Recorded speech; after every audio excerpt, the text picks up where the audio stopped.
Aside from primal fear, where you feel like you're physically in danger, most of the fear is imagined. And this imagined fear comes from the contents of the mind, the story the mind is playing, and not from what's actually happening at the moment. For example, this used to be me before, but let's say you fear how you'll be judged by your parents or people around you if you don't constantly progress forward. In your mind, you've imagined a future, a vague idea of sometime further along in your life, and you imagined yourself being a failure, and you've imagined how people would feel about you in the future. All these things are imagined because it's not in your current reality. Nothing you're imagining has happened yet. The point here is that the problem isn't fear. The problem is the story in your mind that's bringing up a fear response. You see, fear is natural. It's just an emotion. It's the same as other emotions, like happiness, amusement, awe, contentment, sadness, etc. So really, fear is never going to be the problem. Fear is a natural reaction to the contents of the mind, like watching a horror movie on TV and you're reacting to it with fear. So how do you handle it if you're grasped in fear? Well, there are two ways. You can either turn off the TV altogether, or you can change the channel or fill it with another story, a more palatable story. That is, you can transcend the ego so that you feel a separation between what the mind is doing and yourself, or you can change the contents of the mind by reprogramming it. Let's go into it a bit more in detail. Method 1. Transcend the mind/ego.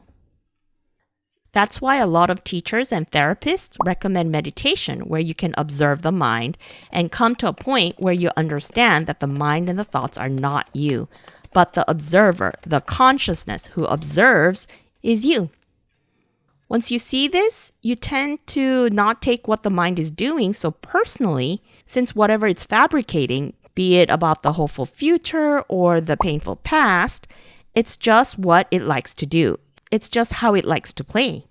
It's not being mean or trying to torture you. No, that's just the nature of the mind. It likes to imagine and repeat things that made an impression on it. Don't get me wrong, meditation isn't the only way to transcend the mind. Some achieve it through religious practices. Some achieve it through spiritual discipline. Some achieve it through study, like Carl Jung did. Some achieve it through exercise and discipline of the body. Me, I personally went through an ego death, and my ego never fully reattached itself back. So in moments of intensity, it's easy for me to pull back and separate myself from the contents of the mind.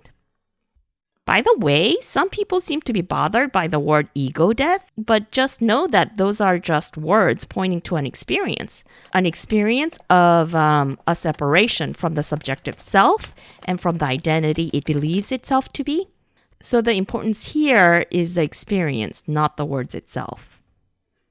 After the ego death, I never could fully believe to be a certain identity or a certain story anymore.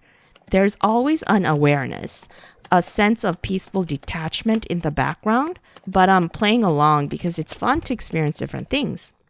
But because I'm not attached, I can detach from the story whenever I feel that it's no longer beneficial to me. I sit and observe with compassion and with no judgment, and I detach. Method number 2, reprogram the contents of the mind. Now, as I mentioned earlier, the source of our fear is the contents of the mind, or the story the mind or the ego is imagining. I guess more accurately, the ego is fueling the story while the mind is doing the work of projecting it. Anyway, to deal with the fear, change the contents of the mind. Replace the beliefs you currently have with new truths, new beliefs. And here's the formula I use. First, think about what you currently believe in. Then think about where it originated from, like from your parents or adults. Next, ask your heart whether you agree with it or not. And if you don't agree with it, speak out loud your new belief that replaces the old belief. It's important to say these things out loud since you've probably heard it said to you out loud. So it's important to re-record what you've heard with your new beliefs by saying it out loud. So for example, as I mentioned earlier, I used to be afraid of how people would judge me in my life. I mentioned this in my previous videos, but I don't have a very conventional life. I'm not someone who's motivated by wealth or status. So I live, okay, I'm just going to say, I'm just going to come out and say it. I live like I'm poor. In my parents' eyes, I'm sure I'm a failure. And, for a while, I used to be embarrassed of my life. She doesn't do this anymore, but sometimes my mom would call and compare my life to a cousin's life and their achievements and their successes. And that would make me feel anxious. Like, maybe I was deluding myself. Maybe I had it wrong. And maybe the way I was going, I might end up decrepit and homeless. So this is how I use my formula to reprogram my beliefs. When I thought about my current beliefs about myself, I realized that it's not my beliefs, but it came from my parents. I realized that my parents themselves were people who thought their reputation was everything. They were very conscious of other people's judgments. So because of this, they pressured me to look the part of a successful person. When I recognized this, I said out loud, "This isn't mine. This didn't come from me. These are my parents' beliefs." Then I asked my heart whether I agreed with my parents' beliefs.